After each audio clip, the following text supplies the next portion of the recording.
നമസ്കാരം. നെറ്റ്വർക്ക് വാർത്താ നേരത്തിലേക്ക് സ്വാഗതം. കാണാം ആദ്യം പ്രധാന വാർത്തകൾ.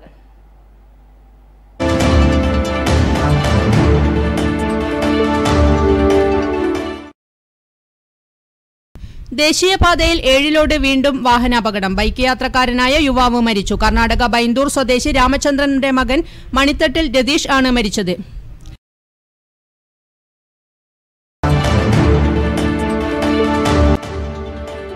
ജനുവരി 24-ന് അഖിലേന്ത്യാ തലത്തിൽ കേബിൾ ടിവി സംഘടനകൾ ചാനൽ ബ്ലോക്കൌട്ട് നടത്തും. ട്രായ് നിർദ്ദേശിച്ച കേബിൾ ടിവി താരിഫ് ഓർഡറിലെ അശാസ്ത്രീയ നിർദ്ദേശങ്ങളും അപാകതകളും പരിഹരിക്കണമെന്നാവശ്യപ്പെട്ടാണ് പ്രതിഷേധം.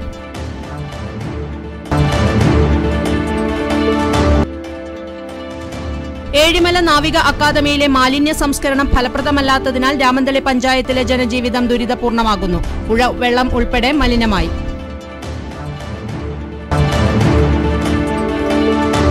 തൃക്കരിപ്പൂരിൽ ഏക്കർ കണക്കിന് കൈപ്പാട് വയൽ നികത്തുകയും പ്ലോട്ട് തിരിച്ചു വിൽപ്പന നടത്തുകയും ചെയ്യുന്നതായി പരാതി. പ്രതിഷേധവുമായി നാട്ടുകാരും രാഷ്ട്രീയക്കാരും രംഗത്ത്.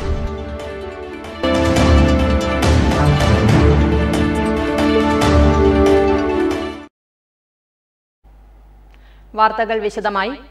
ദേശീയപാതയിൽ 7 ലോഡ് വീണ്ടും വാഹനാപകടം. ബൈക്ക് യാത്രക്കാരനായ യുവാവ് മരിച്ചു. കർണാടക ബൈന്ദൂർ സ്വദേശി രാമചന്ദ്രന്റെ മകൻ മണിത്തട്ടിൽ രതീഷ് ആണ് മരിച്ചത്. ഞായറാഴ്ച രാത്രി 10:30 രതീഷ് ഓടിച്ച ബൈക്ക് മുന്നിൽ പോവുകയായിരുന്ന കാറിനെ മറികടക്കുന്നതിനിടെ കാറിൽ തട്ടി റോഡിലേക്ക് തെറിച്ചു വീഴുകയായിരുന്നു. ഈ സമയം ഇതുവഴി വന്ന മറ്റൊരു വാഹനം ഇയാളെ ഇടിച്ച് തെറിപ്പിക്കുകയായിരുന്നു അത്രേ. മലയാളിയായ രതീഷിന്റെ കുടുംബം വർഷങ്ങളായി കർണാടകയിൽ സ്ഥിരതാമസമാണ്. പയ്യന്നൂർ ഭാഗത്ത് വാടകയ്ക്ക് താമസിച്ച് ആശാരിപ്പണി ചെയ്തു വരികയാണ് ഇവർ. പരിയാരം മെഡിക്കൽ കോളേജ് മോർച്ചറിയിൽ സൂക്ഷിച്ച മൃതദേഹം പരിയാരം പോലീസ് ഇൻക്വസ്റ്റ് നടത്തിയ ശേഷം പോസ്റ്റ്മോർട്ടത്തിന് ശേഷം സ്വദേശത്തേക്ക് കൊണ്ടുപോയി. ശനിയാഴ്ച രാത്രിയും 7 ലോഡ് കമ്പനി സ്റ്റോപ്പിന് സമീപമുണ്ടായ വാഹനാപകടത്തിൽ 2 പേർക്ക് പരിക്കേറ്റിരുന്നു. News bureau, Pilathara. ട്രായ് നിർദ്ദേശിച്ച കേബിൾ ടിവി താരിഫ് ഓർഡറിലെ അശാസ്ത്രീയ നിർദ്ദേശങ്ങളും അപാകതകളും പരിഹരിക്കണമെന്നാവശ്യപ്പെട്ട് ജനുവരി 24-ന് അഖിലേന്ത്യാ തലത്തിൽ കേബിൾ ടിവി സംഘടനകൾ ചാനൽ ബ്ലോക്കൌട്ട് പ്രഖ്യാപിച്ചിരിക്കുകയാണ്. ഇതിനോട് ഐക്യദാർഢ്യം പ്രഖ്യാപിച്ച് സിഒഎയും കേബിൾ ടിവി സംപ്രേഷണം നിർത്തിവെച്ച് പ്രതിഷേധിക്കും.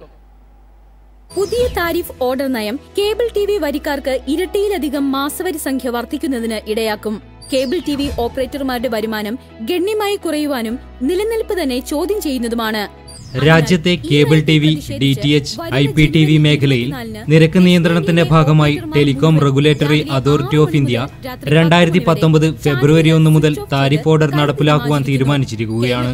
ഈ മേഖലയിൽ നിലനിൽക്കുന്ന തർക്കങ്ങൾക്കും പരാതികൾക്കും പരിഹാരമാകുമെന്ന നിലയിൽ ട്രായ് നടപ്പിലാക്കുവാൻ പോകുന്ന താരിഫ് ഓർഡർ കേബിൾ ടിവി വരിക്കാർക്ക് കൂടുതൽ സാമ്പത്തിക ബാധ്യത വരുത്തുകയും കേബിൾ ഓപ്പറേറ്റർമാരുടെ നിലവിലുള്ള വരുമാനത്തെ പ്രതികൂലമായി ബാധിക്കുകയും ചെയ്യും.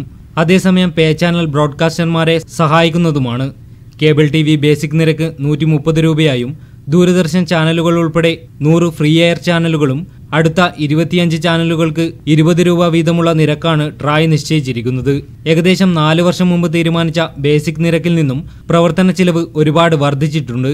വൈദ്യുതി, പോസ്റ്റ് വാടക, ടെക്നീഷ്യന്മാരുടെ ശമ്പളം, collection commission, network maintenance, upgradation ചിലവുകൾ, വൈദ്യുതി ചാർജ്, വാടക തുടങ്ങിയ ചിലവുകൾ മുന്നോട്ടു പോകണമെങ്കിൽ ചുരുങ്ങിയത് കണക്ഷന് 200 രൂപയെങ്കിലും ലഭിക്കേണ്ടതായുണ്ട്. ഈ റെഗുലേഷൻ കേബിൾ വരിക്കാർക്ക് വലിയ രീതിയിലുള്ള ഗുണം ചെയ്യുമെന്നാണ് ട്രായുടെ മറ്റൊരു വാദം.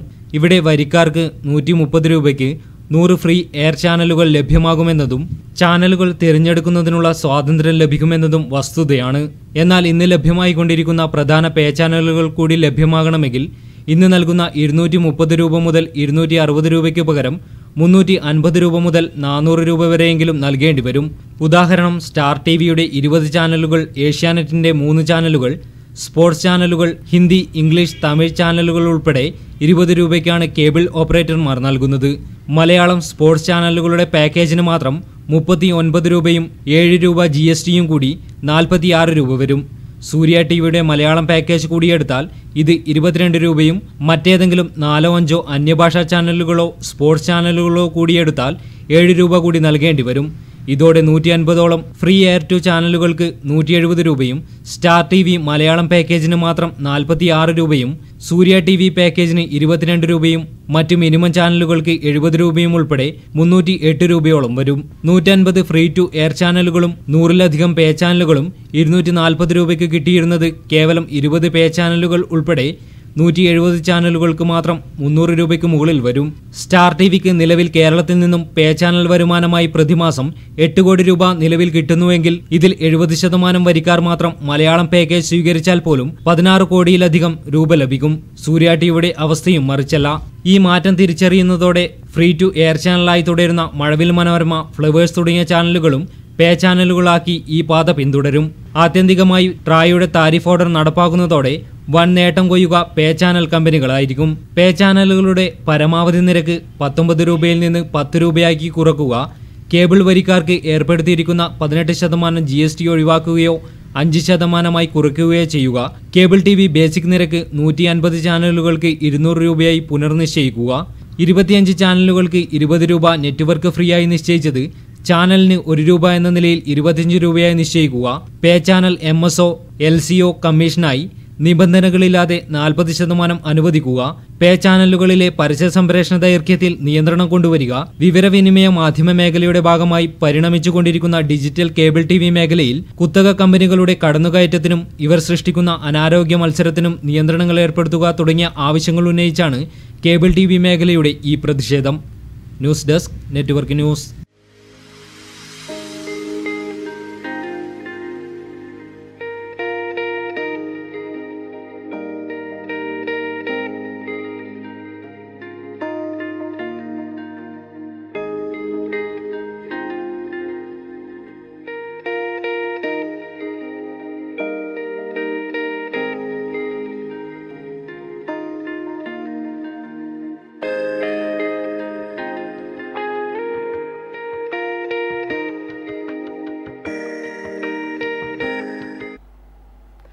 ഏഴിമല നാവിക അക്കാദമിയിലെ മാലിന്യ സംസ്കരണം ഫലപ്രദമല്ലാത്തതിനാൽ രാമന്തളി പഞ്ചായത്തിലെ ജനജീവിതം ദുരിതപൂർണമാകുന്നു. പുഴവെള്ളം ഉൾപ്പെടെ മലിനമായത് പ്രദേശത്തെ വൻ ആരോഗ്യ പ്രശ്നത്തിന് വഴിവെക്കുന്നതായും ആക്ഷേപം.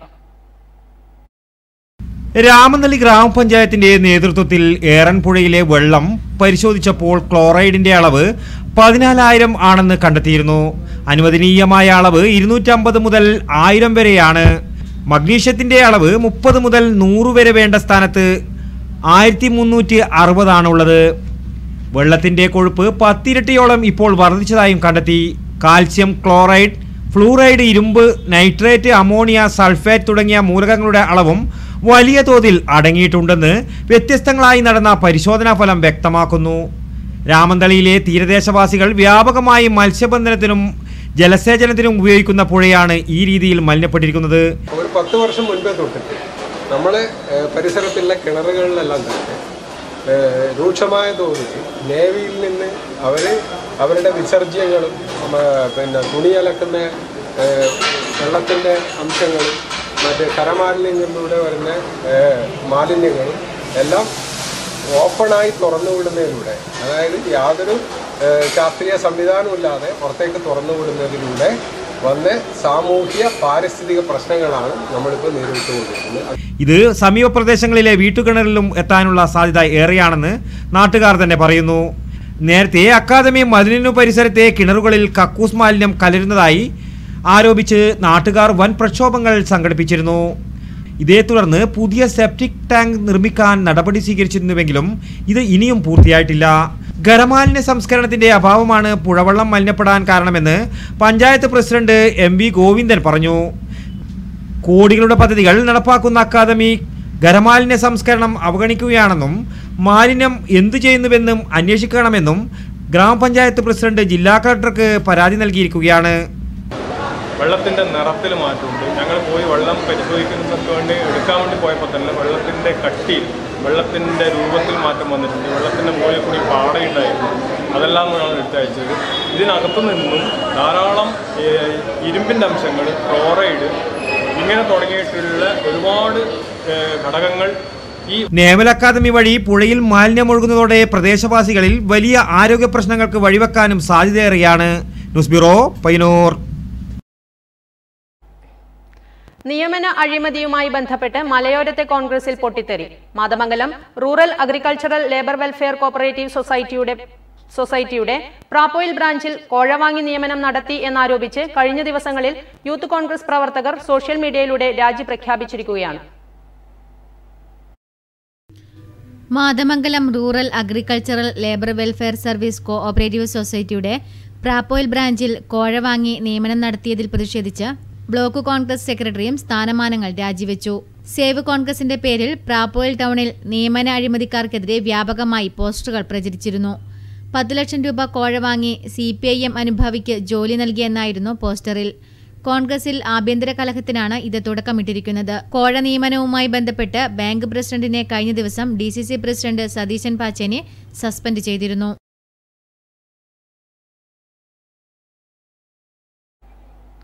സമഗ്ര ശിക്ഷ Kasaragod pre school master plan നിർവഹണ പദ്ധതി കാസർഗോഡ് ജില്ലാതല ഉദ്ഘാടനം മൗക്കോട് LP സ്കൂളിൽ നടന്നു. P. കരുണാകരൻ MP ഉദ്ഘാടനം നിർവഹിച്ചു. പൊതുവിദ്യാഭ്യാസ സംരക്ഷണ യജ്ഞത്തിന്റെ ഭാഗമായി കേരളത്തിലെ പ്രീ സ്കൂളുകൾ അന്താരാഷ്ട്ര നിലവാരത്തിലേക്ക് ഉയരുകയാണ്. ആദ്യഘട്ടത്തിൽ കാസർഗോഡ് ജില്ലയിലെ തിരഞ്ഞെടുക്കപ്പെട്ട 30 സ്കൂളുകൾ ലീഡ് സ്കൂളുകളായി ഉയർത്തപ്പെടുകയും വിദ്യാലയ വികസനത്തിനാവശ്യമായ മാസ്റ്റർ പ്ലാൻ തയ്യാറാക്കുകയും ചെയ്തു. സമഗ്ര ശിക്ഷയുടെ നേതൃത്വത്തിൽ സ്കൂളുകൾ തയ്യാറാക്കിയ മാസ്റ്റർ പ്ലാനുകളുടെ പദ്ധതി നിർവഹണ ജില്ലാതല ഉദ്ഘാടനം ചിറ്റരിക്കൽ BRC പരിധിയിലുള്ള മൗക്കോട് JLP സ്കൂളിൽ നടന്നു. MP P. കരുണാകരൻ ഉദ്ഘാടനം ചെയ്തു. അങ്ങനെ പറയുമ്പോൾ അത് പൊതുവിദ്യാഭ്യാസത്തിന് വേണ്ടി തന്നെയാണ്. ഈ വിദ്യാലയങ്ങളിലാണ് സമൂഹത്തിലെ ഏറ്റവും പാവപ്പെട്ട കുട്ടികൾ പഠിക്കുന്നത്. സാമ്പത്തികമായ ശേഷിയുടെ ആളുകളെ സംബന്ധിച്ചിടത്തോളം അവർ അവരുടെ കുട്ടികളെ നല്ല ഫീസ് കൊടുത്ത് അൺഎയ്ഡഡ് സ്കൂളുകളിലോ സെൽഫ് ഫൈനാൻസിംഗ് സ്ഥാപനങ്ങളിലോ അയക്കും. പക്ഷെ നമ്മുടെ പാവപ്പെട്ട രക്ഷിതാക്കൾക്ക് അങ്ങനെ അവരുടെ കുട്ടികളെ വലിയ ഫീസ് കൊടുത്ത് അയക്കാൻ കഴിയത്തില്ല. അത്തരം ചുറ്റുപാടിൽ ഈ പൊതുവിദ്യാലയങ്ങളുടെ പ്രസീത രാജൻ അധ്യക്ഷത വഹിച്ചു. ജില്ലാ panchayat vice president Shanthamma Philip smart class room ഉദ്ഘാടനം ചെയ്തു. വെസ്റ്റളേരി ഗ്രാമപഞ്ചായത്ത് വൈസ് പ്രസിഡന്റ് സുകുമാരൻ TK പഠന കിറ്റുകൾ വിതരണം ചെയ്തു. പ്രീ സ്കൂൾ ഫണ്ട് വിതരണം ഉപജില്ലാ വിദ്യാഭ്യാസ ഓഫീസർ KM രമാദേവി നിർവഹിച്ചു. PP വേണുഗോപാലൻ നിർവഹണ പദ്ധതി വിശദീകരണം നടത്തി. ബിന്ദു ഭാസ്കരൻ, AC സലാം Haji, Babu KP, KV Ibrahimkutty, KP Narayanan തുടങ്ങിയവർ ആശംസകൾ അർപ്പിച്ച് സംസാരിച്ചു. ഏക്കർ കണക്കിന് കൈപ്പാട് വയൽ നികത്തുകയും പ്ലോട്ട് തിരിച്ച് വിൽപ്പന നടത്തുകയും ചെയ്യുന്നതിനെതിരെ പ്രതിഷേധവുമായി നാട്ടുകാരും രാഷ്ട്രീയക്കാരും രംഗത്ത്. തൃക്കരിപ്പൂർ വെള്ളാപ്പ് ജുമാ മസ്ജിദിന് മുൻവശത്തെ നെൽവയലാണ് മതിലുകെട്ടി തിരിച്ച് വിൽപ്പനയ്ക്കൊരുങ്ങിയത്. ഓരോ വ്യക്തികൾക്കും 5 സെന്റ് 10 സെന്റ് എന്ന രീതിയിൽ വെക്കുന്നിടത്തേക്ക് എത്തിയിട്ടില്ല. കാരണം വെച്ചാൽ ഇപ്പോൾ ഇതിന് ചുറ്റും മതിൽ കെട്ടിയെങ്കിലും അതിന് അനുമതി കൊടുത്തിട്ടില്ല പഞ്ചായത്ത്, അല്ലെങ്കിൽ വില്ലേജ് ഓഫീസ് കൊടുത്തിട്ടില്ല. അപ്പോൾ അതുകൊണ്ട് തന്നെ ഇപ്പം 5 സെന്റും 10 സെന്റും കൊടുക്കാൻ വേണ്ടിയിട്ട് ബോർഡടക്കം ഇവിടെ സ്ഥാപിച്ചിട്ടുണ്ട്. തൃക്കരിപ്പൂർ വെള്ളാപ്പ് റോഡിൽ വെള്ളാപ്പ് ജുമാ മസ്ജിദിന് വടക്കുഭാഗത്തുള്ള ഏക്കർ കണക്കിന് വയലുകളാണ് നിയമം മറികടന്ന് മതിലുകെട്ടി പ്ലോട്ട് തിരിക്കുകയും സ്ഥലം മണ്ണിട്ട് നികത്തി വിൽക്കാനുള്ള സൗകര്യമൊരുക്കുകയും ചെയ്തിട്ടുള്ളത്. റവന്യൂ അധികൃതരുടെ വിലക്ക് വകവയ്ക്കാതെ പടുകൂറ്റൻ മതിലുകെട്ടി സ്ഥലം വിൽപ്പനയ്ക്ക് എന്ന ബോർഡും വെച്ച് 5 സെന്റ് വീതം ആവശ്യക്കാർക്ക് വിൽപ്പന നടത്തിയതായി നാട്ടുകാർ പറഞ്ഞു. പ്രതിഷേധത്തെ തുടർന്ന് കൃഷി ഓഫീസർ അരവിന്ദൻ കൊട്ടാരത്തിൽ, അസിസ്റ്റന്റ് ഓഫീസർ ഗോപി തുടങ്ങിയവർ സ്ഥലത്തെത്തി അനധികൃതമായ പ്രവർത്തനം ബോധ്യപ്പെട്ടു. RDOവിന് റിപ്പോർട്ട് ചെയ്യുമെന്നും പ്രവൃത്തി നിർത്തിവെക്കാൻ സ്റ്റോപ്പേജ് മെമ്മോ കൊടുക്കുമെന്നും ഇവർ അറിയിച്ചു. CPIM Thrikaripur local secretary MV Sukumaran, കർഷക തൊഴിലാളി town village secretary P Sreedharan, കർഷക സംഘം village vice president C Krishnan, local committee അംഗം K തമ്പാൻ, സുനിൽകുമാർ തുടങ്ങിയവർ സ്ഥലം സന്ദർശിച്ചു. അതുപ്രകാരം നമ്മൾ നെൽവയലും തണ്ണീർത്തടങ്ങൾ സംരക്ഷിക്കേണ്ട ഒരു ഉത്തരവാദിത്വം നമുക്കുണ്ട്. കാരണം അതിൻ്റെ ഭാഗമായിട്ട് തന്നെ ഇത്തരത്തിലുള്ള പ്രവൃത്തികൾ നമുക്ക് RDO റവന്യൂ ഡിവിഷൻ ഇന്ന് തന്നെ അത് റിപ്പോർട്ട് ചെയ്യുന്നതാണ്. അതുപോലെ വില്ലേജ് ഓഫീസർക്ക് വടക്കേ തൃക്കരിപ്പൂർ വില്ലേജ് ഓഫീസറെ സംബന്ധിച്ച നടപടികൾ സ്വീകരിച്ചു വരുന്നുണ്ട്. സ്റ്റോപ്പ് മെമ്മോ കൊടുക്കാനുള്ള സംവിധാനം ആക്കിയിട്ടുണ്ടെന്നാണ് വില്ലേജ് ഓഫീസർ ബന്ധപ്പെട്ടപ്പോൾ അറിയാൻ കഴിഞ്ഞത്. അപ്പോൾ ബാക്കിയുള്ള തുടർ നടപടികൾ റവന്യൂ ഡിവിഷൻ ഓഫീസർക്ക് ഇത് സംബന്ധിച്ച വയൽ നികത്തലുമായിട്ട് ബന്ധപ്പെട്ട റിപ്പോർട്ടുകൾ കൊടുക്കുന്നതാണ്. അതിനുശേഷം കൃത്യമായ നിയമപ്രകാരമുള്ള തുടർ നടപടികൾ റവന്യൂ ഡിവിഷൻ ഓഫീസറിൽ നിന്ന് സ്വീകരിക്കുന്നതാണ്. അനധികൃത പ്രവൃത്തി നിർത്തി സ്ഥലം പൂർവ്വസ്ഥിതിയിലാക്കണമെന്ന് ഇവർ അധികൃതരോട് ആവശ്യപ്പെട്ടു. News bureau, Trikaripur.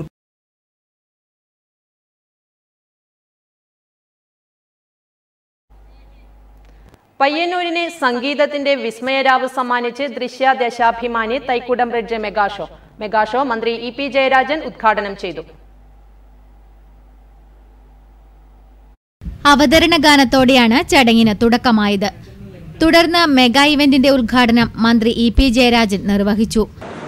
ജാതിയുടെയും മതത്തിൻ്റെയും ഭാഷയുടെയും പ്രദേശത്തിൻ്റെയും പേരിൽ ജനങ്ങളെ ശിഥിലമാക്കി നമ്മുടെ നാടിനെ ദുർബലപ്പെടുത്തുന്ന ശക്തികൾക്കെതിരെയുള്ള ഒരു വലിയ സന്ദേഹമാണ് ഈ കലാ സാംസ്കാരിക പരിപാടിയിലൂടെ നാം ഈ സമൂഹത്തിൽ നൽകുന്നത്.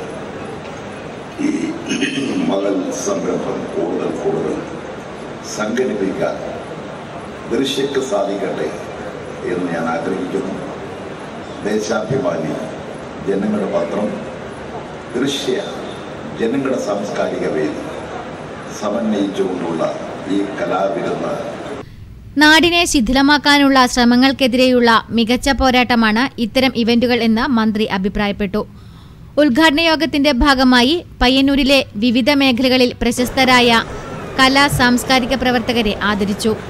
ഭാരത് ഭവൻ സെക്രട്ടറി പ്രമോദ് പയ്യന്നൂർ, ചലച്ചിത്ര സംവിധായകൻ മോഹൻ കുപ്ലേരി, സംവിധായകനും തിരക്കഥാകൃത്തുമായ സുരേഷ് പൊതുവാൾ, സിനിമാ നിർമ്മാതാവ് ആനന്ദ് പയ്യന്നൂർ, നടൻ Subeesh Sudhi, Swami Krishnananda Bharathi, VP Balagangadharan, Azeez Thayneri, advocate K Vijayakumar, doctor Kunhikannan, NV Krishnan, Kalamandalam Latha, Seetha Sasidharan, Sarasan Kana, KC Krishnan, KP Krishnan, MB Raghavan തുടങ്ങിയവരെ ആദരിച്ചു.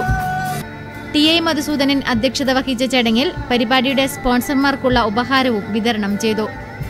വിവിധ മേഖലകളിലെ പ്രമുഖർ ആശംസകൾ അർപ്പിച്ച് സംസാരിച്ചു. K ശിവകുമാർ ചടങ്ങിന് സ്വാഗതം ആശംസിച്ചു. തുടർന്ന് തൈക്കുടം ഷോയും അരങ്ങേറി. 2.5 മണിക്കൂറിലേറെ നീണ്ട ഷോ പയ്യന്നൂരിന് പുത്തൻ അനുഭവമായി മാറി.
ജപ്പാൻ കുടിവെള്ളം ഒരിടത്തല്ലെങ്കിൽ മറ്റൊരിടത്തെ പാഴാവുന്നത് സ്ഥിരം പല്ലവിയായി കഴിഞ്ഞു. കടന്നപ്പള്ളി പുത്തൂർക്കുന്നിൽ പാഴാകുന്ന വെള്ളം റോഡിലൂടെ ഒഴുകി തുടങ്ങി. കടന്നപ്പള്ളി പുത്തൂർക്കുന്നിൽ ജപ്പാൻ കുടിവെള്ള പദ്ധതിയുടെ പൈപ്പ് പൊട്ടി കുടിവെള്ളം പാഴാകാൻ തുടങ്ങിയിട്ട് മാസങ്ങളായി. അധികൃതരെ വിവരമറിയിച്ചിട്ടും യാതൊരു നടപടിയും ഇതുവരെയും സ്വീകരിച്ചിട്ടില്ലെന്ന് നാട്ടുകാർ പറയുന്നു. വെള്ളം ധാരാളം ഒഴുകിക്കൊണ്ടിരിക്കുകയാണ്. ഈ പ്രശ്നം ജലവകുപ്പ് ഉദ്യോഗസ്ഥരുടെ ശ്രദ്ധയിൽപ്പെടുത്തിയിട്ടും യാതൊരുവിധ നടപടിയും ബന്ധപ്പെട്ട ഉദ്യോഗസ്ഥരുടെ ഭാഗത്തു നിന്നും ഇതുവരെ ഉണ്ടായിട്ടില്ല. അനാവശ്യമായി വെള്ളം പാഴായി പോകുന്നതുകൊണ്ട് പൈപ്പ് പൊട്ടി റോഡിൽ കൂടിയാണ് വെള്ളം ഒഴുകുന്നത്. ഇത് റോഡിന്റെ തകർച്ചയ്ക്കും കാരണമാവുന്നുണ്ട്. വേനൽക്കാലം അടുക്കുന്നതോടെ നാട് കടുത്ത കുടിവെള്ളക്ഷാമത്തിലേക്ക് നീങ്ങുമ്പോൾ വെള്ളം പാഴാക്കുന്ന അധികൃതരുടെ നടപടിക്കെതിരെ പ്രതിഷേധത്തിലാണ് നാട്ടുകാർ. News bureau, Pilathara. വെള്ളൂരിന്റെ ചരിത്രത്തിനൊപ്പം വർത്തമാനകാലത്തിനും സാക്ഷിയായ ചന്ദ്രവിലാസം ഹോട്ടലിനും താഴ്വീഴുന്നു. ദേശീയപാത വികസനത്തിന്റെ ഭാഗമായാണ് 62 വർഷം പാരമ്പര്യമുള്ള ഹോട്ടൽ അടച്ചുപൂട്ടിയത്. വെള്ളൂർ പഴയ പോസ്റ്റ് ഓഫീസിന് സമീപത്തെ വളവിൽ ഓടിട്ട പഴയ തറവാടിന്റെ മാതൃകയിലുള്ള ഇരുനില കെട്ടിടം മരം കൊണ്ടുള്ള ജനൽപ്പാളിക്ക് മുന്നിൽ തൂക്കിയിട്ട ബോർഡിൽ ഹോട്ടൽ ചന്ദ്രവിലാസം എന്ന് വലിയ അക്ഷരത്തിൽ എഴുതി താഴെ ഊൺ ചായ എന്നെഴുതിയ ചെറിയ ബോർഡുമുണ്ട്. ഈ ഹോട്ടൽ കെട്ടിടവും ചന്ദ്രവിലാസം ഹോട്ടൽ എന്ന് എഴുതിയ ബോർഡും വെള്ളൂരിന്റെ കൊടിയടയാളമാണ്. കണ്ണൂർ കാസർഗോഡ് ദേശീയപാതയിലൂടെ ഒരിക്കലെങ്കിലും യാത്ര ചെയ്തവരുടെ മനസ്സിൽ ചന്ദ്രവിലാസം ഹോട്ടലിന്റെ പേര് പതിഞ്ഞിട്ടുണ്ടാകും. 1957 KP നാരായണൻ നമ്പ്യാർ ഹോട്ടൽ തുടങ്ങിയത്. ഇന്നത്തെ പോലെ ഹോട്ടലുകൾ പാതയോരത്ത് സജീവമല്ലാത്ത പഴയകാലത്ത് ദേശീയപാതയിലൂടെ വാഹനത്തിൽ പോകുന്നവരെല്ലാം ഭക്ഷണത്തിന് ആശ്രയിച്ചിരുന്നത് ഈ ഹോട്ടലിനെ ആയിരുന്നു. വയർനിറയെ ഭക്ഷണം, അതായിരുന്നു ഹോട്ടലുടമ നാരായണൻ നമ്പ്യാരുടെ തത്വശാസ്ത്രം. ഏതാനും വർഷങ്ങൾക്ക് മുമ്പാണ് നാരായണൻ നമ്പ്യാർ വിട പറഞ്ഞത്. ഭാര്യ മാധവിയമ്മ, ചന്ദ്രൻ, ഗംഗാധരൻ, ബാലകൃഷ്ണൻ, നാരായണൻകുട്ടി, മുരളി, രമ എന്നിവരാണ് മക്കൾ. മൂത്ത മകൻ ചന്ദ്രൻ മാത്രമാണ് അച്ഛൻ്റെ ഹോട്ടൽ വഴിയുള്ളത്. വർത്തമാനകാലത്തും ഹോട്ടൽ പുതുക്കിപ്പണിയാനോ ബോർഡ് മാറ്റാനോ ചന്ദ്രൻ തയ്യാറായിട്ടില്ല. ഈ ചന്ദ്രവിലാസം എന്ന് പറഞ്ഞാൽ ചിലപ്പോൾ നാട്ടുകാർക്ക് ഇത് അറിഞ്ഞുകൊള്ളണമെന്നില്ല. നമ്മളൊക്കെ അറിയപ്പെടുന്നത് നമ്പ്യാർ ഹോട്ടൽ എന്നുള്ളതാണ്. വെള്ളൂരിൻ്റെ സാംസ്കാരിക പൈതൃകത്തിനനുസരിച്ചുള്ള ഒരു വികസനം ഈ ഹോട്ടലിനും ഉണ്ടായിട്ടുണ്ട് എന്നുള്ളതാണ്. ഇതിൻ്റെ അടുത്ത് തന്നെ നമ്മുടെ പണ്ടത്തെ ഐക്യനാണയ സംഘം എന്നുള്ള രൂപത്തിൽ PT കരുണാകരൻ മാഷ വളപ്പിൽ ഇതിൻ്റെ അടുത്ത തൊട്ടപ്പറമ്പാണ്. അവിടെയാണ് ഇത് ഈ വെള്ളൂർ ബാങ്കിൻ്റെ ഒരു ഉത്ഭവം എന്ന് തന്നെ പറയാം. ഈ ചക്കര സൊസൈറ്റി ആയിട്ട് അന്നൂരുണ്ടായ അത് ഇങ്ങോട്ട് കൊണ്ടുവന്ന് ഇവിടെ ഒരു ഐക്യനാണയ സംഘമായിട്ട് മാറ്റി എടുക്കുകയാണ് ചെയ്തിട്ടുള്ളത്. അതാണ് ഇന്നിപ്പം വെള്ളൂർ ബാങ്ക് എന്ന് പറയുന്ന ഏറ്റവും കൂടുതൽ തലയോർത്തി നൽകുന്ന ഒരു പ്രസ്ഥാനമായിട്ട്. ഹോട്ടൽ പൂട്ടി താക്കോൽ കൊടുത്തെങ്കിലും തങ്ങളെ ആളാക്കിയ ഹോട്ടൽ വ്യാപാരം ഉപേക്ഷിക്കാൻ ചന്ദ്രനും മനസ്സു വന്നില്ല. പഴയ ഹോട്ടലിൻ്റെ സമീപത്തായി ചെറിയ ഒരു ഷെഡിൽ ഭാര്യ പത്മജയോടൊപ്പം ഹോട്ടൽ നടത്തുകയാണിപ്പോൾ. ഒപ്പം പഴയ ഹോട്ടലിൻ്റെ ചന്ദ്രവിലാസം ബോർഡും തൂക്കി വെള്ളൂരിൻ്റെ മാറുന്ന മുഖത്തിന് സാക്ഷിയാകാൻ. നെറ്റ്വർക്ക് ന്യൂസിനു വേണ്ടി ടി ബാബു, പഴയങ്ങാടി. കാണാം പെരുങ്കളിയാട്ട വിശേഷങ്ങൾ.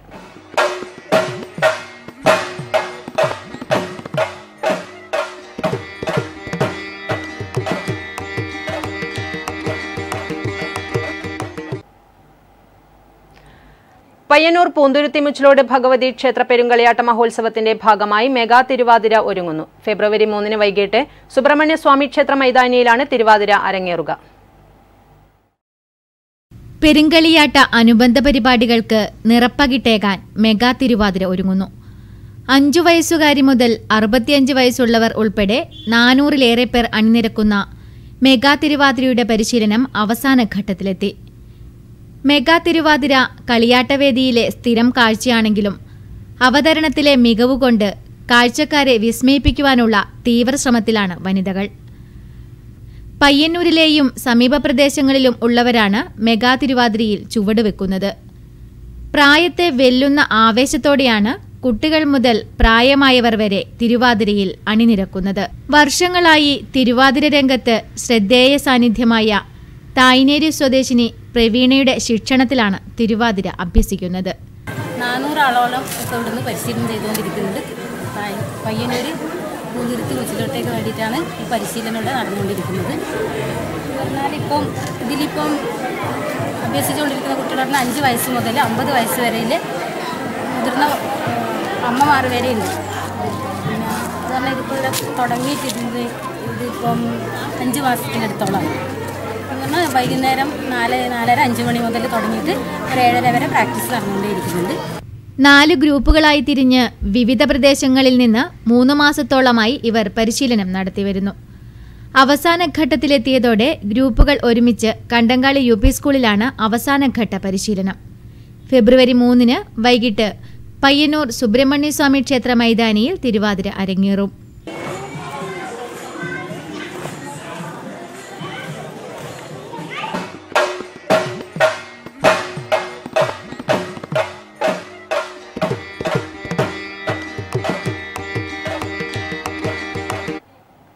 BRDC പുതിയ മേഖലകളിലേക്ക് പ്രവർത്തനം വ്യാപിപ്പിക്കുന്നു. വിനോദത്തോടൊപ്പം വരുമാനം നേടാൻ വനിതകൾക്ക് സംരംഭങ്ങളുമായി BRDC എത്തിക്കഴിഞ്ഞു.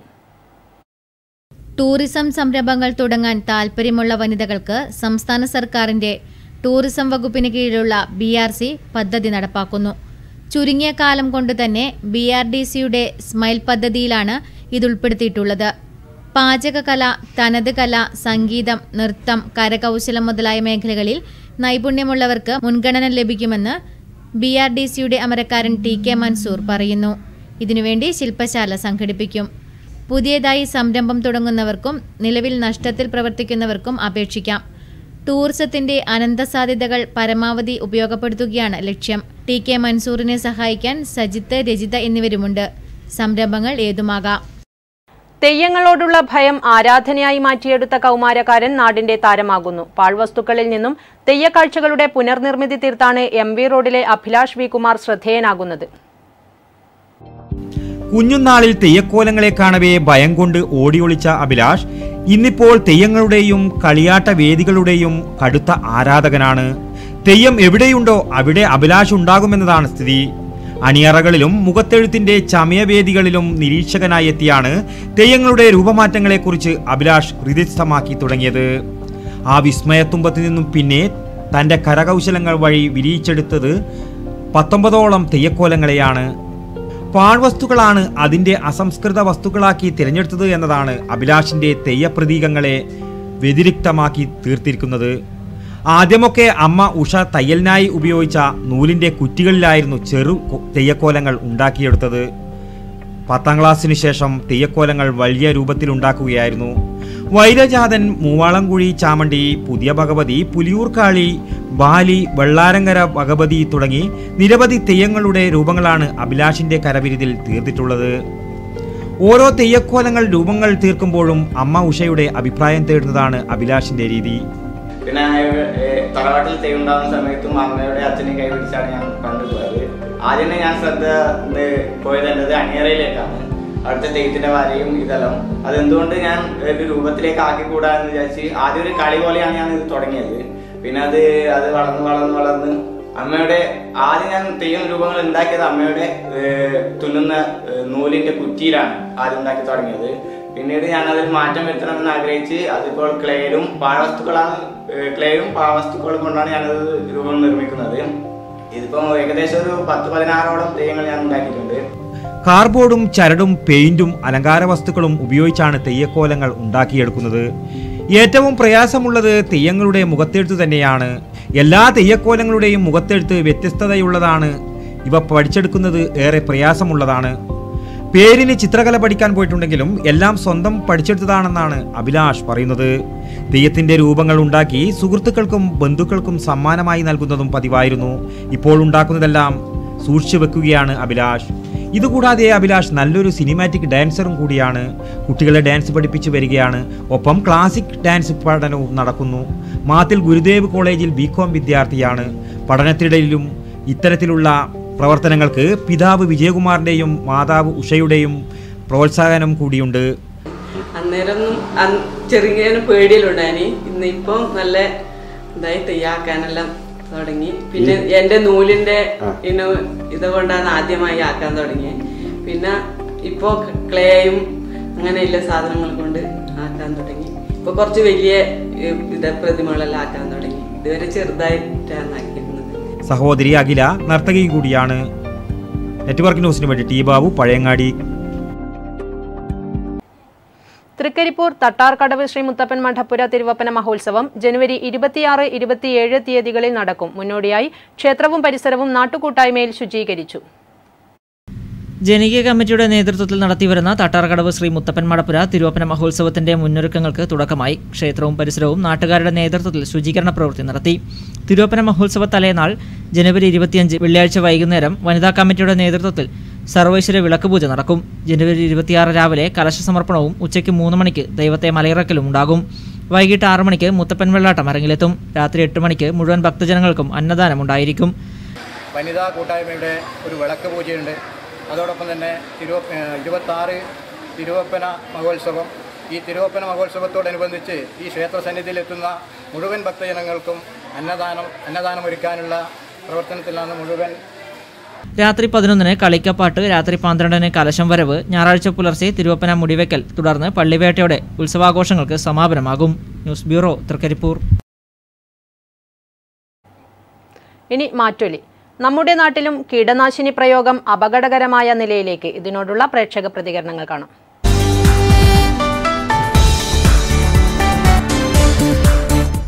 മറ്റൊരു ഏറ്റവും വലിയ ഭീകരമായ ഒരു അന്തരീക്ഷമാണ് ഇപ്പോൾ കേരളത്തിലുള്ളത്. നമ്മൾ പറഞ്ഞ ജൈവ കൃഷിയാണ് നമ്മൾ പ്രോത്സാഹിപ്പിക്കുന്നത്. അതൊന്നും തന്നെ ജനങ്ങൾ ഏശിയില്ലാന്നുള്ളതാണ് ആ മരണത്തിൽ നിന്ന് നമുക്ക് മനസ്സിലാക്കാൻ കഴിയും. അതുകൊണ്ട് അടിയന്തരമായി അതായത് ഈ ഇത് സപ്ലൈ ചെയ്യുന്ന സ്ഥലമെല്ലാം ഗവൺമെൻറ് പരിശോധിക്കാനും അതിന് നല്ല നിയന്ത്രണം ഏർപ്പെടുത്താനും ഗവൺമെൻറ് ഭാഗത്ത് ഉണ്ടാവണമെന്നുള്ളതാണ് അഭിപ്രായം. ചികിത്സ പോലും മാറാതരത്തിലുള്ള രോഗങ്ങൾ പഴയ കാലത്തിൽ കൃഷി ചെയ്യുമ്പോൾ വെണ്ണീരോ മറ്റു സാധനങ്ങളിട്ടോ മാത്രം കൃഷി ചെയ്ത് നമ്മൾ അമിതമായ കീടനാശിനി പുതിയ വിത്തുകൾ വന്നപ്പോൾ അതിൻ്റെ കീടങ്ങളെ ഒഴിവാക്കാൻ വേണ്ടി അമിതമായ കീടനാശിനി നിരോധിക്കപ്പെട്ട കീടനാശിനികളടക്കം ഉപയോഗിച്ച് കൃഷി ചെയ്തതിൻ്റെ ഭാഗമായി ആ ഭക്ഷ്യവസ്തുക്കൾ ഭക്ഷിക്കുന്നതിൻ്റെ ഭാഗമായിട്ട് ആഹാര രോഗങ്ങൾ വന്ന് പിടിപെടുന്നു. അതിൻ്റെ ഭാഗമായി തന്നെ ആളുകൾ മരണപ്പെടുന്നു. പ്രായം ചെല്ലുന്നതിന് മുമ്പേ തന്നെ മരിക്കുന്നൊരവസ്ഥയിലേക്ക് നമ്മുടെ നാട് മാറിയിരിക്കുന്നു. അതുകൊണ്ട് തന്നെ ഈ ജൈവ കൃഷി രീതി സമ്പ്രദായം പ്രോത്സാഹിപ്പിക്കാനും അതിനു വേണ്ടിയിട്ടുള്ള പ്രവർത്തനങ്ങൾ നടത്താൻ നാട്ടിലെ മുഴുവൻ സന്നദ്ധ സംഘടനകളും അതുപോലെ തന്നെ കർഷക സംഘടനകൾ തയ്യാറാവണം എന്നാണ് എനിക്കതുമായിട്ട് ബന്ധപ്പെട്ട് പറയാനുള്ളത്. കാസർഗോഡ് ജില്ലയിലെ എൻഡോസൾഫാനുമായി ബന്ധപ്പെട്ട വലിയ ദുരന്തമൊക്കെ നമ്മൾ മുമ്പിലുണ്ട്. അത്തരത്തിൽ കീടനാശിനികൾക്കെതിരെ ഉണ്ടായിട്ടുള്ള അവബോധമൊന്നും പുതിയ കാലത്ത് വളരെ കുറഞ്ഞു വരുന്ന രീതിയുണ്ട്. കാരണം വെച്ചാൽ കൃഷിഭവൻ എഴുതുന്ന മരുന്നല്ല കീടനാശിനിയല്ല സാധാരണഗതിയിൽ മാർക്കറ്റിൽ കിട്ടുന്നത്. മാർക്കറ്റിൽ കിട്ടുന്ന കീടനാശിനിയെക്കുറിച്ച് ഏതൊക്കെ കീടനാശിനികൾ ലഭ്യമാണെന്നതിനെക്കുറിച്ചിട്ട് പലപ്പോഴും നിരോധിക്കപ്പെട്ട കീടനാശിനികൾ നമ്മുടെ മാർക്കറ്റിൽ വരെ അവൈലബിൾ ആണ്. അത് ആളുകൾ തളിക്കുന്നു. അതിനുള്ള യാതൊരു സുരക്ഷാ മാനദണ്ഡങ്ങളും പാലിക്കുന്നില്ല. ഇതൊക്കെ തന്നെ ഭക്ഷ്യവസ്തുക്കളായിട്ട് നമ്മളെ ഇടയിലേക്ക് എത്തുന്നു. ജൈവകൃഷി എന്നൊക്കെ പറഞ്ഞിട്ട് നടത്തുന്ന സാധനങ്ങളിൽ പോലും കീടനാശിനികൾ ഉപയോഗിക്കുന്ന ഒരു പ്രവണതകളുണ്ട്.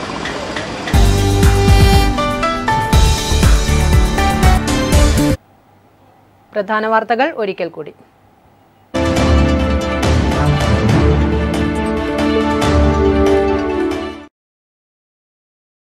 ദേശീയപാതയിൽ 7 വീണ്ടും വാഹനാപകടം. ബൈക്ക് യാത്രക്കാരനായ യുവാവ് മരിച്ചു. കർണാടക ബൈന്ദൂർ സ്വദേശി രാമചന്ദ്രന്റെ മകൻ മണിത്തട്ടിൽ രതീഷ് ആണ് മരിച്ചത്.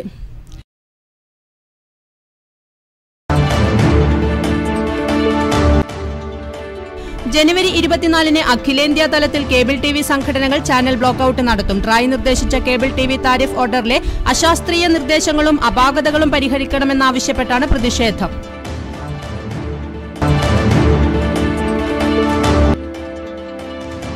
ഏഴിമല നാവിക അക്കാദമിയിലെ മാലിന്യ സംസ്കരണം ഫലപ്രദമല്ലാത്തതിനാൽ രാമന്തളി പഞ്ചായത്തിലെ ജനജീവിതം ദുരിതപൂർണമാകുന്നു. പുഴ വെള്ളം ഉൾപ്പെടെ മലിനമായി.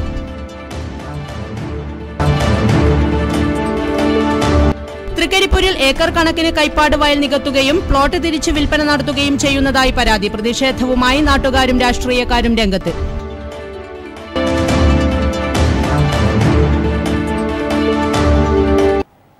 നെറ്റ്വർക്ക് വാർത്താ നേരം ഇവിടെ പൂർണ്ണമാകുന്നു. നമസ്കാരം.